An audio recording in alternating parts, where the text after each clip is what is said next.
Está no ar o Lições da Bíblia, o nosso encontro semanal de estudo profundo da Palavra de Deus.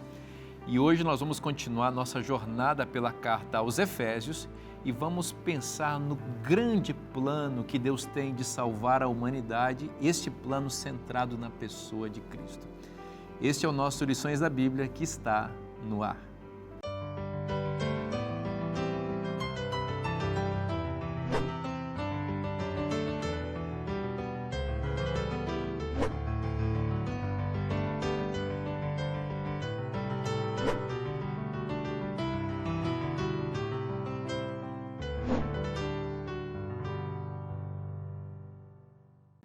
Está na hora da gente começar o nosso estudo coletivo aqui da Palavra de Deus e é muito bom ter a sua companhia. Que bom que você parou para estudar a Palavra de Deus, já se acomodou aí no sofá de sua casa ou então em qualquer lugar que você esteja para ouvir e pensar com profundidade na Palavra de Deus. Você sabe que aqui no Lições da Bíblia a gente estuda a Bíblia junto com amigos, né? Que deixam suas atividades e vêm aqui aos estúdios da TV Novo Tempo para compartilhar um pouquinho daquilo que pensaram, pesquisaram e se aprofundaram no conhecimento da Palavra de Deus. Bom, eu vou mais uma vez apresentar esses nossos amigos desta temporada. Aqui à minha esquerda está o pastor Leonardo Nunes. Pastor, que bom receber você mais uma vez. Seja bem-vindo. Obrigado. Muito bom estar aqui. Que legal. Pastor Carlos Olivares, amigo, seja bem-vindo mais uma vez. Muito obrigado, um prazer estar aqui também.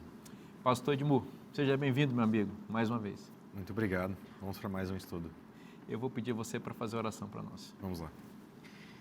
Nosso Deus e nosso Pai, nosso amado Jesus Cristo e nosso Deus Espírito Santo, obrigado por todo o seu cuidado com a nossa vida. Amém. O Senhor é um Deus, é um Pai de amor e agradecemos pela oportunidade que nós temos da gente poder abrir sua palavra e dela recebermos luz para a nossa vida. Amém. Abençoe cada um que está aqui, nos acompanhando nesse momento.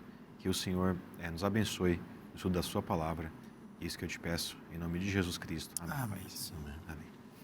A Carta aos Efésios é um documento preciosíssimo da igreja, né? É um resumo do plano da salvação e uma sistematização da vida esperada por Deus para a sua igreja. E o início da carta é muito significativo e até diferente, né? Porque o apóstolo Paulo, que foi um grande escritor, pastor Olivares aqui, ele faz uma longa sentença. Eu fui professor de língua portuguesa há alguns anos e eu sempre ensinava meus alunos que se eles quisessem escrever bem, eles deveriam fazer sentenças curtas. O apóstolo Paulo faltou nessa aula do professor de grego dele lá atrás, eu diria.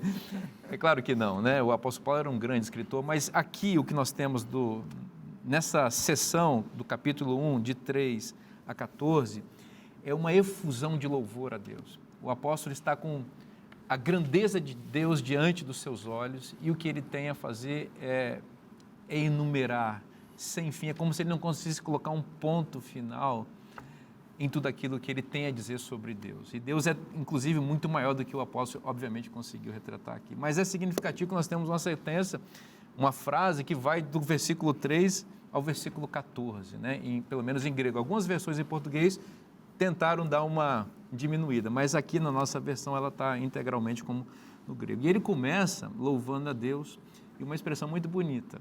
Bendito o Deus e Pai de nosso Senhor Jesus Cristo. Começa por aí. Gostei do que você falou no começo, a questão dessa oração longa, né? No grego você faz isso usando particípios. Então, como uma estratégia retórica, ele está lendo a carta, né? Está lendo a carta, está escutando a carta. E você, o verbo principal, você sempre tem que ir antes, não? Tem que ir antes. Nessas orações dependentes, você sempre tem que estar concentrado e notando, olha, vem nisso agora, vem nisso. Que vem antes. Onde acabou? Onde acaba? Então, é como subir uma montanha. Sim. Uma coisa muito linda. Você sobe a montanha e fala, nossa, que coisa linda o que estou percebendo, os lugares celestiais. Agora, quando a gente pensa em teologia, muitas vezes nós podemos começar com o homem, com o ser humano. Vamos falar do ser humano pecador, o ser humano não merece nada, sempre é o ser humano. Mas Paulo vai dizer, não, eu vou começar com Deus. Ele é o principal herói desta história. E ele vai dizer bendito. Em outras palavras, ele está dizendo louvado, único, merecedor, não tem mais. É uma expressão assim de exaltar o único nome que tem que ser exaltado. E em Cristo vai ser essa, e depois no Espírito, vai ser esse diálogo que vai ser muito interessante. Mas pensar nessa questão é sempre, nunca esquecer, que em toda a nossa teologia, todo o nosso sermão, nosso estudo bíblico, nossa vida, sempre tem que se centrar no único, que seria esse bendito, seja Deus, o Pai de nosso Senhor Jesus Cristo. Me parece que esse seria um bom momento, um jeito de começar uma história, alabando o nome de Deus. E Paulo fez isso. Louvando o nome de Deus. Você falou uma coisa muito legal, porque o apóstolo Paulo está seguindo o mesmo caminho de Moisés, né? Que começou a contar a história da salvação no Gênesis, no capítulo 1, verso 1, também com Deus. Né? No princípio, criou Deus os céus e a terra. Então, no princípio, você encontra Deus. Deus é realmente o melhor caminho para se começar uma história sobre Deus, né? Sobre teologia. Vamos falar sobre ele. Bom, esse Deus que é exaltado, bendito, louvado, glorificado, que o apóstolo está embebido dessa grandeza e por isso faz uma sentença gigantesca de exaltação a Deus. Eu gostei do que você falou, que ele vai subir numa montanha para chegar nos lugares celestiais. E por isso ele vai enumerando degraus. É bonito isso, né? Enumerando degraus para poder chegar a esse local maravilhoso, onde a igreja se reúne com Cristo, nos lugares celestiais. Essa igreja aqui, pastor Edmur, é identificada como os santos, os irrepreensíveis perante ele e em amor, né? Voltando no 3, a gente encontra essa turma aí dos santos nas regiões celestiais em Cristo. Fala um pouquinho da sua percepção aí desse povo que Deus chamou como santos aqui. A cultura que Paulo escreve era absolutamente mística, né? Então Paulo ele também tem a favor de si uma mensagem que é espiritual, uma mensagem que transcende, e ele vai usar exatamente essa linguagem, não só como um fato, mas também para acessar a mente do seu público, né? Por exemplo, quando ele usa, ainda só para contextualizar, no verso 5 ele fala que esse Deus nos predestinou, né, para a adoção. Imagina essa palavra chegando na cabeça de um místico grego, né, romano ali. Deus, então, ele tem, esse Deus que você prega também tem noção do futuro? Ele pode dizer para onde que vai minha vida, né? E Paulo vai dizer com certeza, esse é o Deus que sabe o seu futuro, né? É o único Deus que sabe. Mas, pegando o gancho do verso 4, ele fala que antes da fundação do mundo, em Cristo, né, nós somos chamados de santos e irrepreensíveis perante Ele, nosso Deus. Então, que tipo de divindade, né, do contexto greco-romano, né, poderia olhar para, né, aqueles que adoravam e seguiam e dizer que vocês são santos e irrepreensíveis? Como é que você fala de um Deus que é desse tamanho que Paulo está falando aqui? E, ao mesmo tempo, esse Deus ele tem um olhar bom para você. Ele tem um olhar de acolhimento.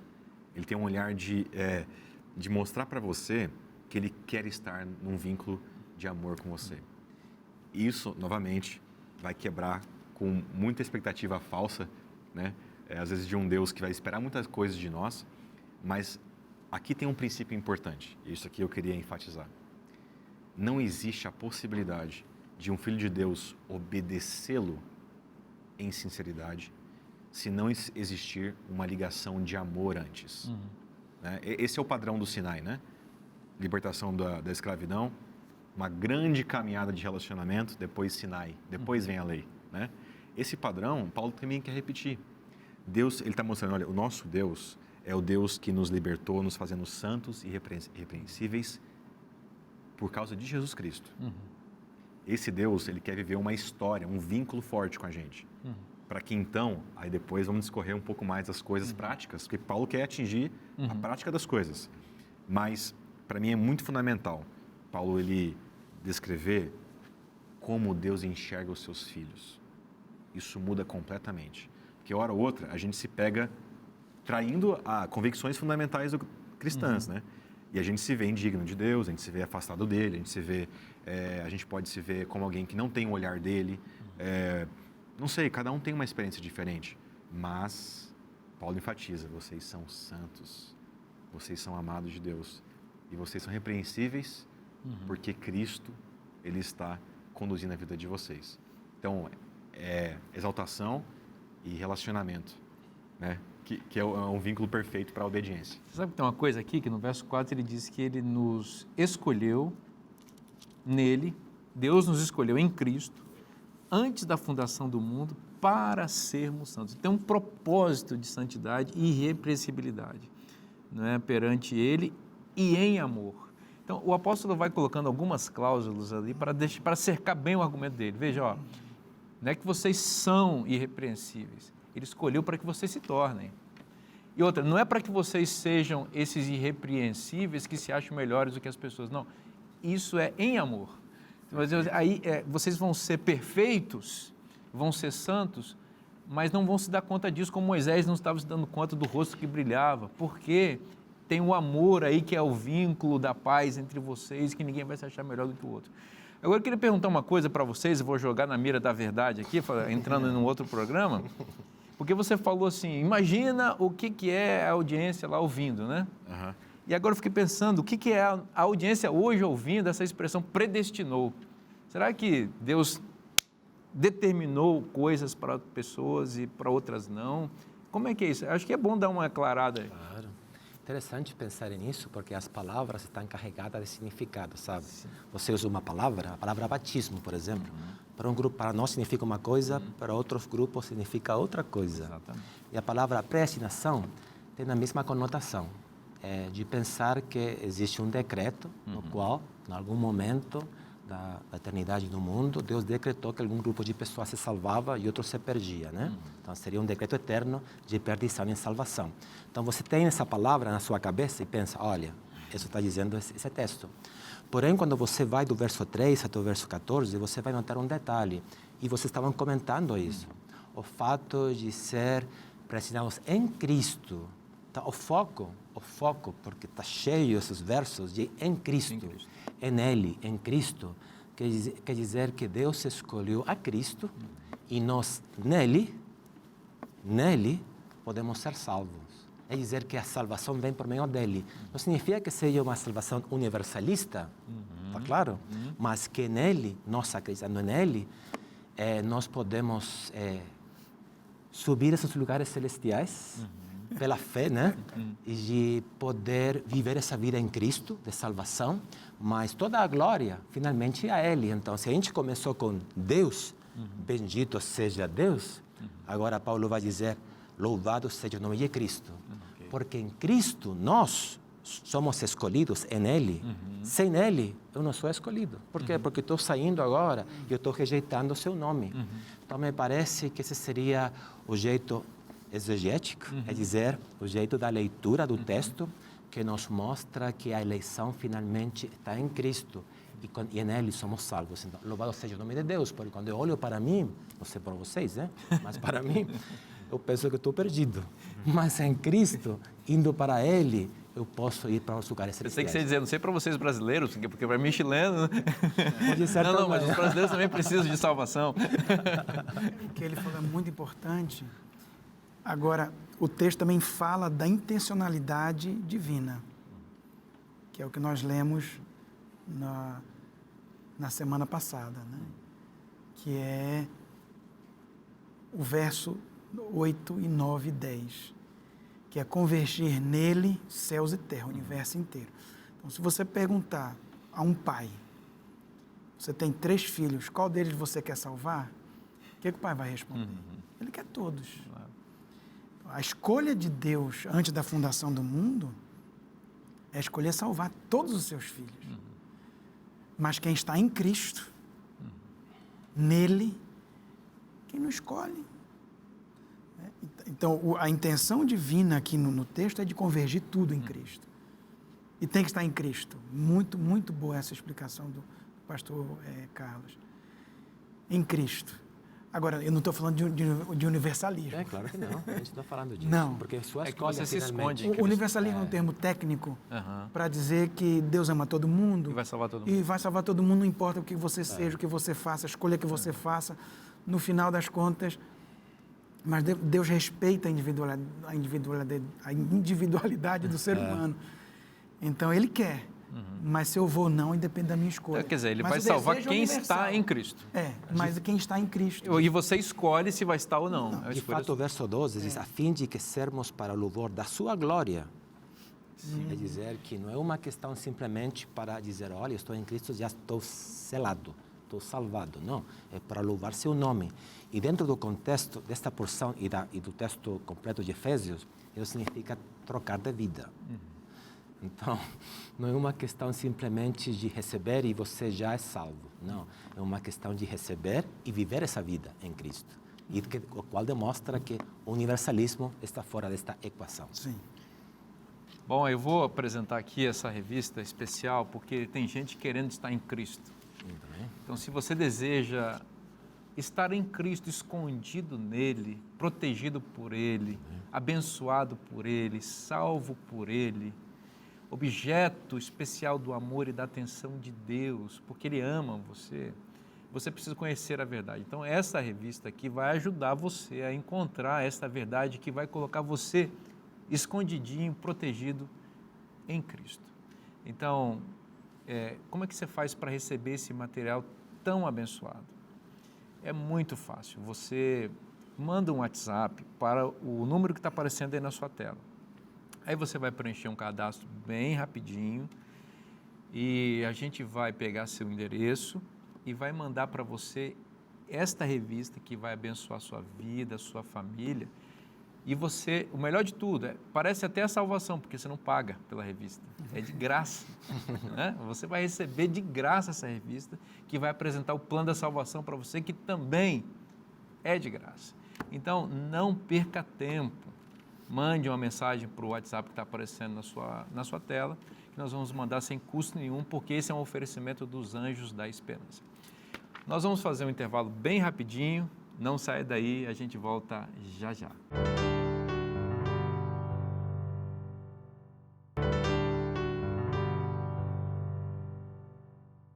Estamos de volta com o programa Lições da Bíblia para continuar estudando a Palavra de Deus e que bom que você está com a gente para essa jornada de aprofundamento no conhecimento de Deus.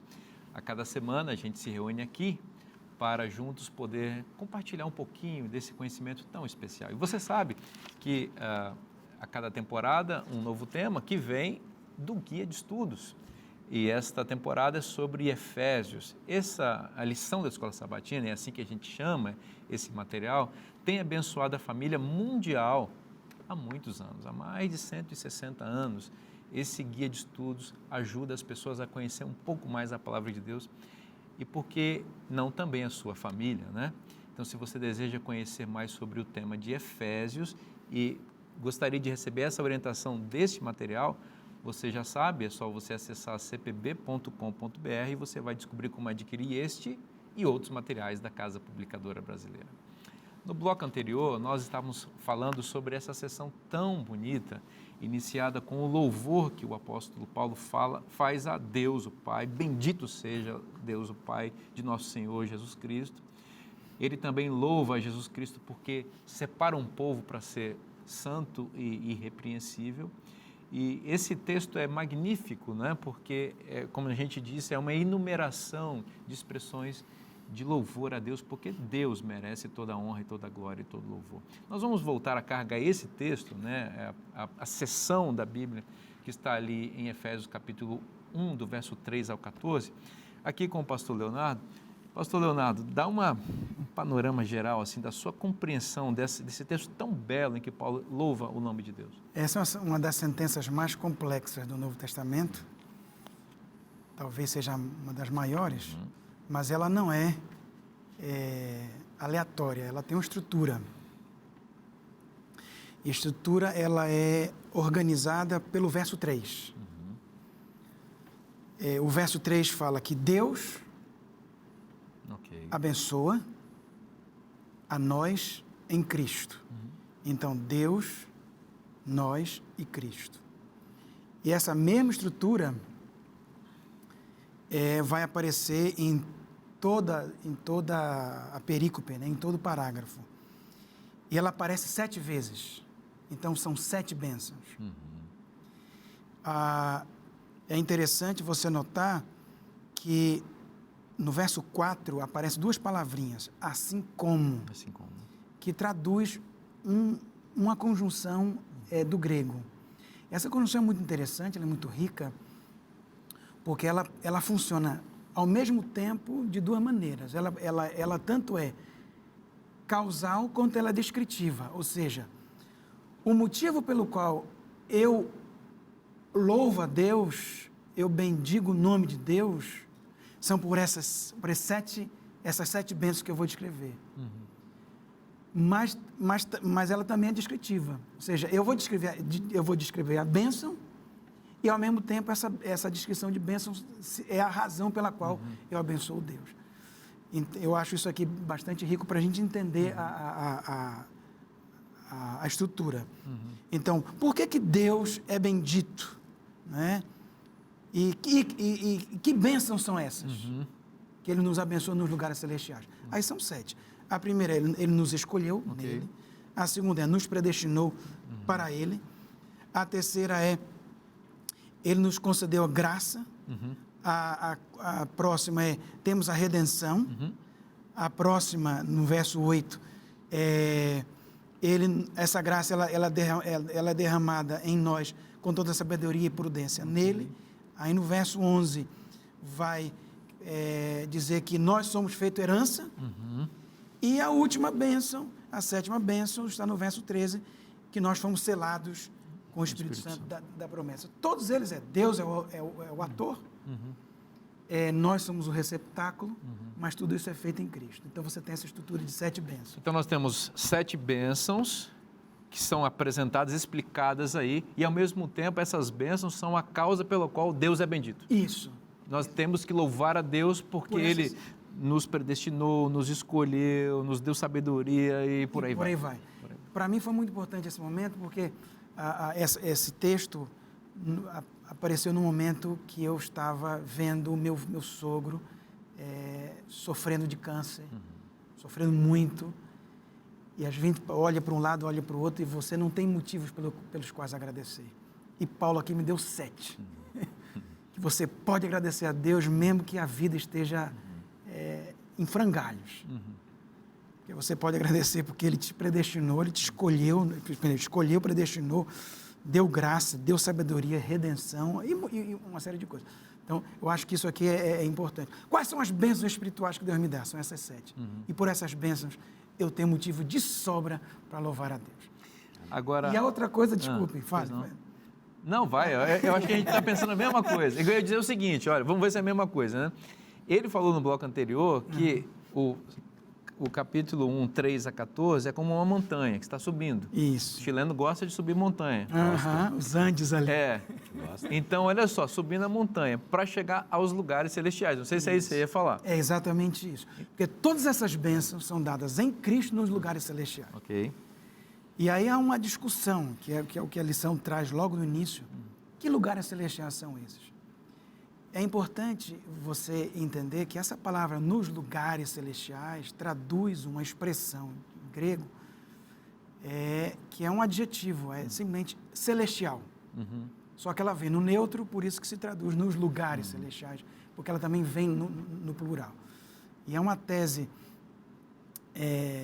do Jeff Brennan, que ele vai fazer uma análise da palavra celestial, nos lugares celestiais, com a palavra céu.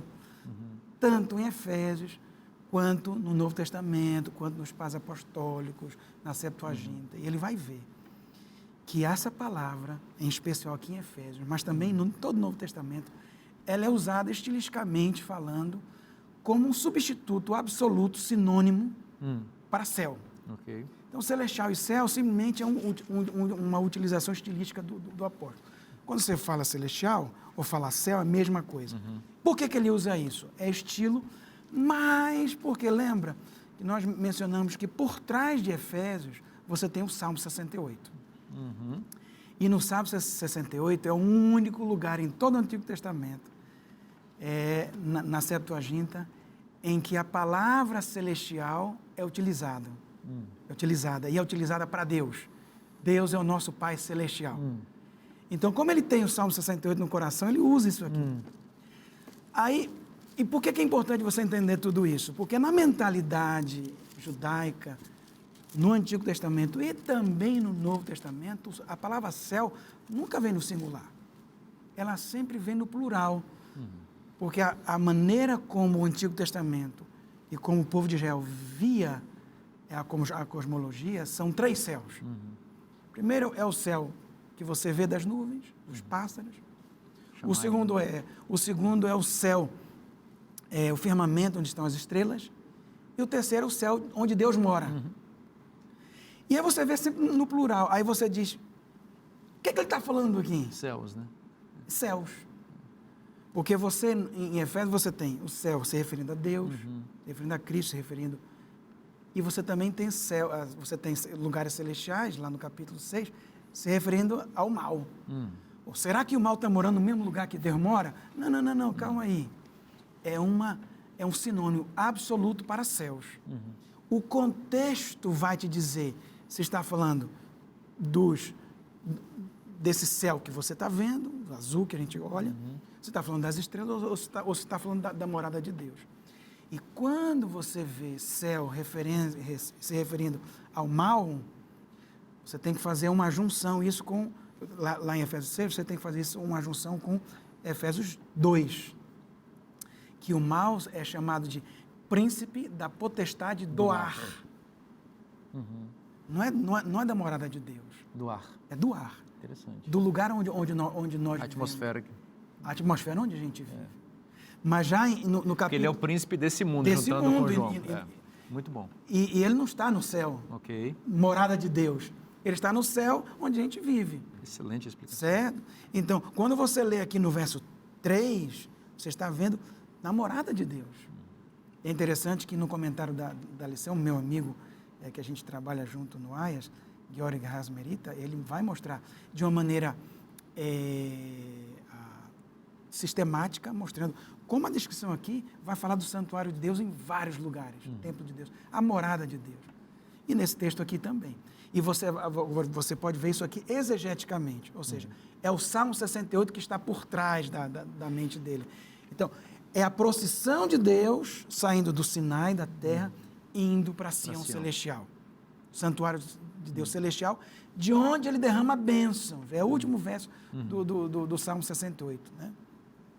Que é o que você tem aqui. Deus derrama a bênção do lugar, em Cristo, no lugar celestial. Esse lugar celestial no verso 3 não é a mesma coisa no capítulo 6. Lugar celestial aqui é a morada de Deus. Você chama a morada de Deus o nome que você quiser. Eu chamo de templo celestial ou de santuário celestial. Você fica livre, mas é onde Deus mora. O Salmo 68 você citou, e aqui tem uma conexão com o dia de Pentecostes, né? Porque exatamente quando Cristo é recebido e entronizado, depois da sua vitória na cruz, ressurreição e ascensão, que de lá ele é ungido, né? E a barba, eu estou citando agora o Salmo 133, né? O óleo desceu pela barba de Arão, né? A unção de Cristo no santuário, ela resulta na unção da igreja, né? Porque respinga o óleo do Espírito, vamos chamar assim metaforicamente, quando a igreja é batizada. E esse Salmo 68 era recitado no Pentecostes pelo povo de Israel.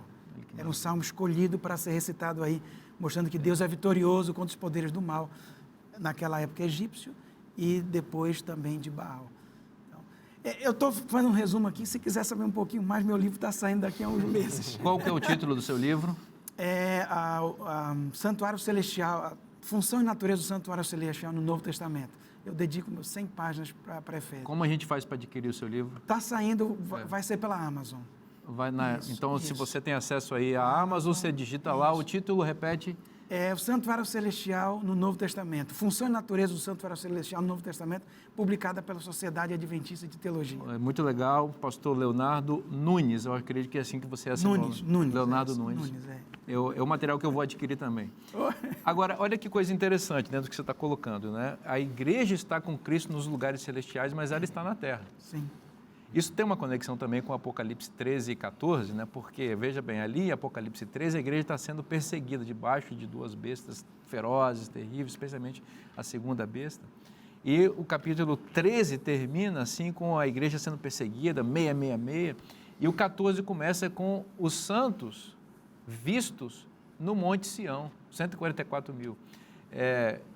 Veja, a igreja, como que, Carlos, me ajuda a entender isso, como que a igreja está nos lugares celestiais e ao mesmo tempo está aqui, na terra? O que o apóstolo quer dizer com isso? Bom, o que o apóstolo não quer dizer, vamos começar com aquilo que ele quer dizer, ok? É importante sublinhar aquilo também, é o fato de que nós estamos fisicamente lá. Ou que talvez você tenha um céu na terra, pensando que tem pessoas que são incólumes, sabe? Que nunca pecaram ou não pecam. Então, quer dizer que essas pessoas já estão seladas e já estariam já com o passaporte carimbado para entrar no céu. Já está no céu já, não? A gente não pode pensar isso porque a verdade, dentro do grande conflito, dentro dessa história, o que está apresentando do verso 13 ao verso 14, esse lugar celestial ainda assumido pela fé. É uma promessa. De fato, depois na frente, a gente vai notar que o Espírito Santo é a garantia dessa promessa. Então, quer dizer que nós temos essa esperança de viver pela fé. Porém, por outro lado, a gente também tem que sublinhar que o fato é que ele fala de uma presença real. Então, esse é o paradoxo, né, que a gente tem que notar. É dizer que nós, pela fé, estamos lá porque realmente estamos lá. É dizer que estamos lá porque alguém ganhou, estamos lá porque alguém pagou. Alguém nos representa lá. Estamos lá porque alguém nos representa, estamos lá porque tem um Salvador, tem estamos um Redentor. em Cristo lá. Isso, de fato, o verso 7, se a gente nota, o verso 7 diz, nele temos a redenção pelo seu sangue. Agora, esse verso, que é interessante, em muitos sentidos, porque Paulo não vai falar da crucificação. Paulo está falando já do efeito. Ele não faz um resumo do ministério de Cristo. Ele vai falar de Cristo já na crucificação, no Calvário. Ele vai no Calvário direto. Então, quer dizer que nós, nele, temos essa redenção e por essa redenção temos a remissão dos pecados segundo a riqueza da sua graça. Então, pensando, é um resumo muito lindo, de fato, que depois ele vai desenvolver ainda mais no capítulo 2 e 3, falando, certo, que nós estamos lá pela graça, por Cristo, não por nós, e porque nossos pecados, isso é importante, foram perdoados nele, nele. Então, aqui não tem momento para louvar a pessoa, não tem momento para dizer, olha, o Vinícius, não, o Carlos, olha, que são gente muito boa, não? São pessoas que ajudam muito, santos e irrepreensíveis. Está dizendo, não, a verdade que o que você é só pela graça, porque Cristo pagou, alguém pagou, Ele entregou sua vida e por essa razão a gente pode aceder, já seria uma leitura mais de Hebreus, né? Sim. Aceder pela fé, que nossa consciência fique limpa, porque achamos agora o melhor sacrifício que seria Cristo. Então, se pensamos nisso, essa leitura faz muito sentido em conexão com o que o pastor Leonardo falou. E se eu pudesse acrescentar algo aqui, uma das coisas mais impressionantes ou mais, assim, eu acho que inspiradoras que a gente lê nos textos de Paulo e todo o Novo Testamento é que você não vai conseguir achar um texto sequer de nenhum escritor bíblico dizendo que ele tem incerteza sobre a sua salvação. Você não vai achar. Você não vai pegar, você não vê Paulo, você não vê Tiago, você não vê Pedro falando assim, olha, eu estou escrevendo isso aqui porque eu não sei bem se Cristo tem poder para me levar para o céu. Você não encontra isso. Então, qual que é a possibilidade na cabeça de Paulo e dos discípulos e dos seguidores de Jesus de não ir para o céu? Qual que é a possibilidade? Nenhuma. Porque eles acreditaram e confiam que, em nome de Jesus, eles pertencem aos lugares celestiais, à vida eterna. Então, assim, isso é poderoso, isso é transformador. Por que então que as bênçãos vêm de lá e eu vou para lá? Porque em Cristo, né, nele, nós somos redimidos. A gente tem agora a experiência de viver, mesmo nesse contexto aqui, com a certeza absoluta da salvação.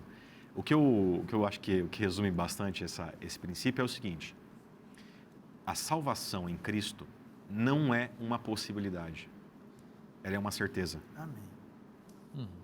Não é talvez, é certeza. E isso faz com que Paulo, ele vai falar, olha gente, as bênçãos que nós temos em Cristo não é coisa pouca não. As bênçãos em Cristo é do tamanho da eternidade. E como o pastor, né, mesmo disse, a gente pode estar passando por um monte de problema, né?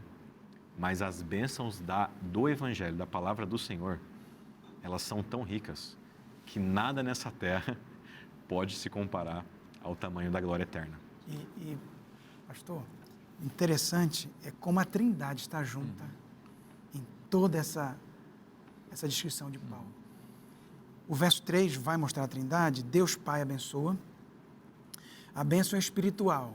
Essa palavra espiritual é bênção do Espírito, não é a bênção etérea. É a bênção do Espírito. E a bênção é em Cristo. Certo? Então, os três estão aí. E quando você vai ver as bênçãos, as 7 bênçãos, as 2 primeiras, a ênfase é em Deus o Pai. As próximas 4, a ênfase é em Deus o Filho. E a última a ênfase é em Deus o Espírito. E é interessante que você tem nessas 3 ênfases, logo que termina a ênfase a Deus o Pai, você tem a expressão para louvor da sua glória. Depois que termina a ênfase em Deus o Filho, você tem a repetição da mesma frase, para louvor da sua glória. Quando termina a ênfase no Espírito Santo, você tem para louvor a sua glória. Amigo, se eu olho para Deus, não tem como me perder. Amém. Que a salvação não é olhando Leonardo, é olhando Jesus Cristo. Amém. Amém. Glória a Deus. Que coisa linda, para louvor da glória do Pai, do Filho e do Espírito Santo. A gente vai fazer um intervalo rapidinho, não saia daí, a gente volta já já. Não são feitos herança de Deus, você é herança de Deus. Deus ama você, escolheu você como presente precioso para Ele e selou você com o Espírito Santo, para você ser instrumento poderoso nas mãos dEle. Esta bênção extraordinária está na Bíblia, e se está na Bíblia, é bom para você.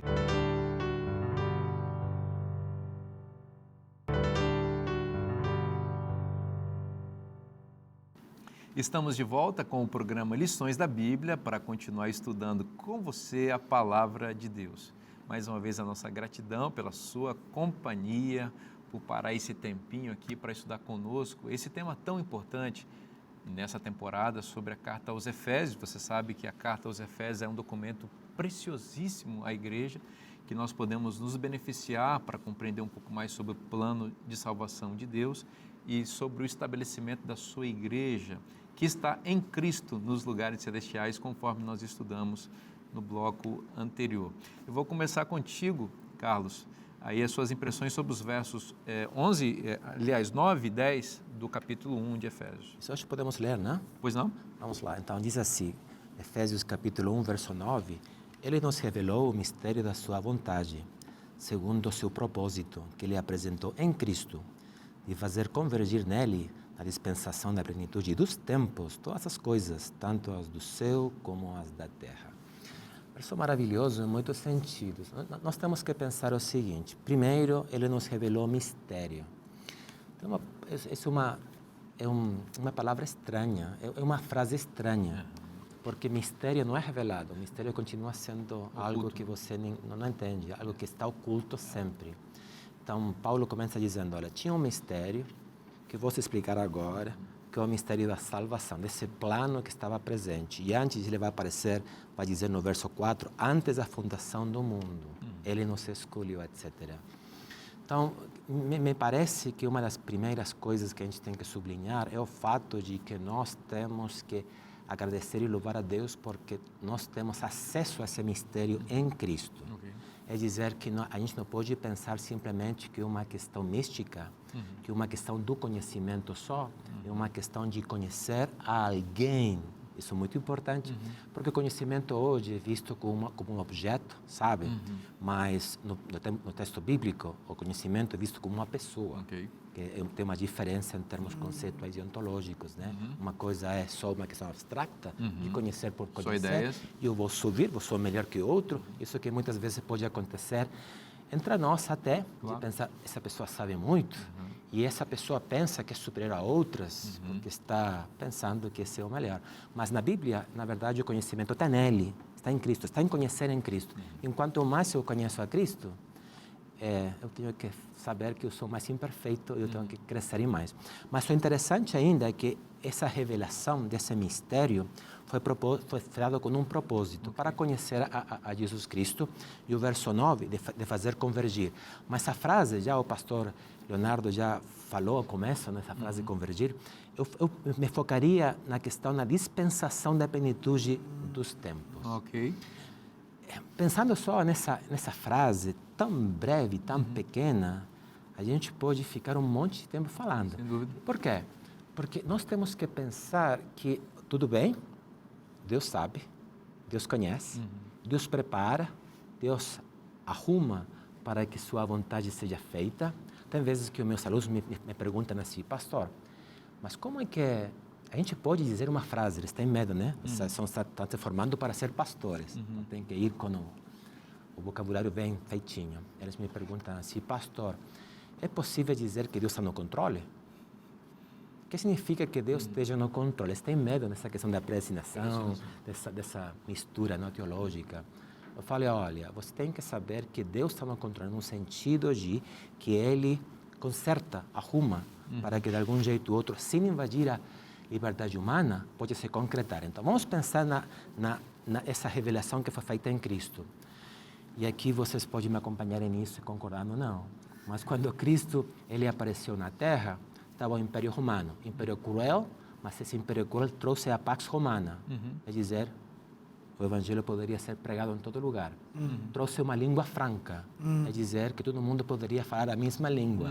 Todo mundo estava separado. Quer dizer que num momento específico da história, ele arrumou tudo para que tivesse paz, tivesse até boas estradas. Olha, que interessante. Quer dizer, para pregar o Evangelho, você podia viajar pela Via Ápia, Via Ignátia, não? E todas essas estradas perfeitas.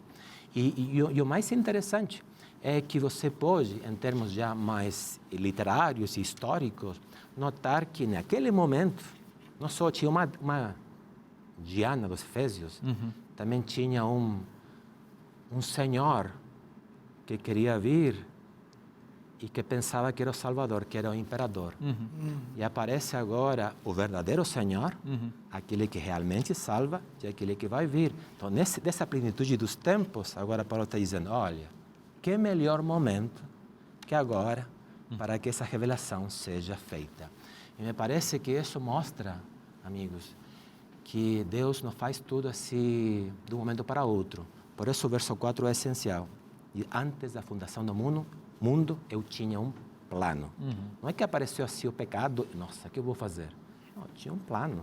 Esse plano foi direcionado para que, nesse momento específico, o Salvador aparecesse. Se você vê esse plano que ele falou, você começa no verso 4, ele começa antes da fundação do mundo. Você vai para o verso 14, em ordenança do futuro. Então, a linha de salvação aqui, do plano de Deus, no tempo, ela é eterna. E não é uma coisa que Deus faz assim. A salvação não é uma coisa que deu errado, que Deus fez um plano de emergência. Ele não é pego de surpresa. Não, não é.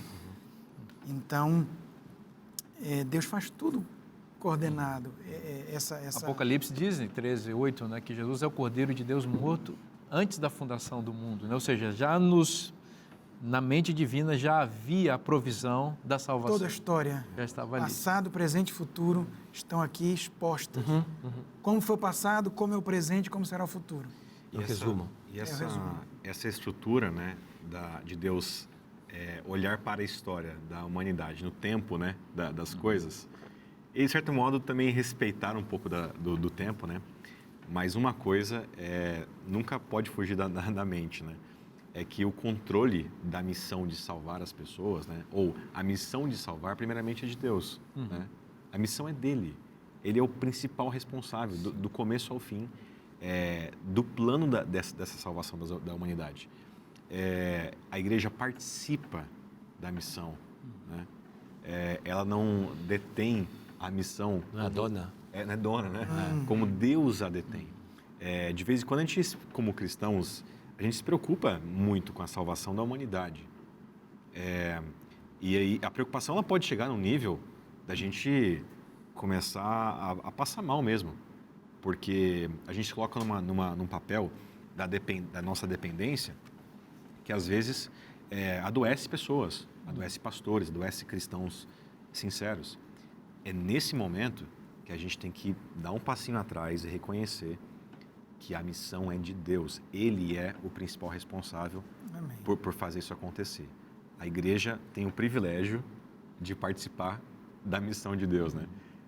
Quando eu entendi isso, isso mudou profundamente a minha dependência de Deus para fazer meu trabalho e o trabalho missionário, né? E principalmente na confiança. Olha, Deus, ele já fez muita coisa nessa terra. Se ele falou que ele vai voltar um dia e o pecado vai se encerrar, isso vai acontecer.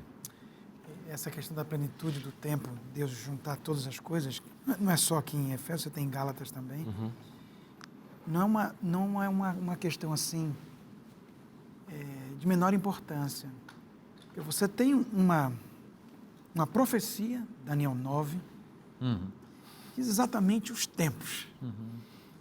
Gálatas fala, vindo, porém, a plenitude dos tempos. Mas Deus você não enviou pode seu forçar, filho. né? Não. Esse é o problema, que você não pode forçar. Deus falando, né? Sim. Isso, Deus falando. Não é interessante o que você está dizendo, Deus não pode forçar assim, ok, tem que se cumprir. Todo mundo deixa de pensar, vou fazer isso. É como que ele age de algum jeito ou outro, misterioso, né? Misterioso. Para cumprir seus propósitos. E são cumpridos. Então, Daniel 9 é um exemplo fabuloso mesmo de Deus estabelecendo a visão dele do futuro, né? Mostrando como é que a coisa vai caminhar até chegar à plenitude dos tempos. Você também tem Apocalipse 12, ali aparece uma mulher grávida, né? E acho que essa ideia de plenitude está associada com isso também, né? Porque o filho nasce Na hora certa. na hora certa. Certo. Quando a plenitude do tempo chega, né? Quando já está pronto para sair. E aí Cristo nasce. Ele é o filho varão que vem para enfrentar o dragão, não é? Para vencer, conforme Apocalipse 12 descreve. Esta é a plenitude do tempo em que tudo converge em Cristo. Amém. É muito interessante isso, porque para a audiência de Paulo, os Efésios, né? Que viviam naquele ambiente de embate judeus versus gentios, né? Em que, para os judeus, em algum momento, tudo convergia nos judeus. A salvação era só para os judeus. Então, tinha que se tornar judeu para ser salvo. E o gentio não poderia ser salvo se não se tornasse judeu. Então, Paulo está dizendo, olha, não converge mais, ou nunca convergiu numa nação, numa etnia. As coisas se convergem. Na plenitude dos tempos, a salvação é para todas as pessoas, universalmente oferecido. Está tudo convergido em Cristo. Chegou a plenitude dos tempos, como diz Efésios capítulo 4, né? E aí Cristo veio, a maturidade plena da humanidade. Você mencionou as estradas, o contexto cultural, o império mundial, a Pax Romana, tudo proporcionando um ambiente propício para que o mundo ouvisse o Evangelho. E pensando nisso, estava pensando no que o pastor Leonardo, não, ele falou do seu livro, né? Isso é interessante. Num contexto, olha, a gente pode até pensar, olha, como ele pode falar do seu livro, que vai ter um impacto tremendo nas pessoas, porque você está descrevendo uma percepção que não todo mundo gosta de falar, né? Gosta de falar. Mas Deus dirigiu tudo para ele vir para um programa, para ter este momento, para que a lição fosse feita especificamente do Santuário Celestial, para que ele pudesse falar do livro, porque vai abençoar muitas pessoas. Então, Deus dirige, isso estou tentando dizer, Deus dirige para que... Detalhes. O quebra-cabeças, que parece que está tudo desordenado, porque isso que acontece, não? Durante a pandemia, a gente pensava que estava tudo assim, era tudo uma bagunça. Mas a gente sempre falava, não, Deus está no controle. Ele pode arrumar as peças, ele pode fazer isso. A mesma coisa aconteceu com Jesus Cristo. Parecia uma doidez, que nesse momento, olha, o povo de Deus é exiliado. Já pensou? É exiliado, sem nada, né? Com o mundo religioso corrompido. Então, ele chega, Jesus Cristo, e depois chega Paulo, e tampouco a gente pode pensar em Paulo do melhor jeito, porque Paulo era um perseguidor, tudo aquilo. Mas no momento indicado, ele contemplou a morte de Estevão. Sim. E por essa razão ele começou a se converter. Depois Deus chama ele. Então por isso eu falo, não é que Deus esteja forçando as coisas, dizendo, olha, todo mundo parou de pensar. É porque Deus, na sua misericórdia, Ele ordena, e por isso é bendito, né? Por isso é bendito. Ele ordena o caos da vida. Ele ordena o caos da vida e prepara para que tudo seja feito. Tem um livro chamado Desejado de Todas as Nações, eu acho capítulo 1, capítulo 2, 1 ou 2, onde fala exatamente isso. No momento mais escuro da humanidade. Mais escuro? Muito embora houvesse todos esses avanços tecnológicos para a época, mais escuro na questão do paganismo, da licenciosidade, do famoso pão e circo, né? Estrada para todo canto, mas as pessoas de Roma viviam de pão e circo. E a paz era mantida pela guerra. Nesse momento veio Cristo. Então há novamente essa aplicação. Quando a gente pensa que a humanidade, muito embora os avanços tecnológicos sejam os mais tremendos, né, da história, mas esse paganismo de tentar viver sem Cristo, sem Deus, é nesse momento que Deus vai se manifestar para buscar o seu povo. Eu acho isso realmente muito bonito. É lindo. O apóstolo Paulo termina essa poderosa sessão falando que os cristãos são feitos herança de Deus. Você é herança de Deus. Deus ama você, escolheu você como presente precioso para Ele e selou você com o Espírito Santo para você ser instrumento poderoso nas mãos dEle. Esta bênção extraordinária está na Bíblia e se está na Bíblia é bom para você. Eu te espero na próxima semana. Que Deus abençoe muito você. Um forte abraço e até lá.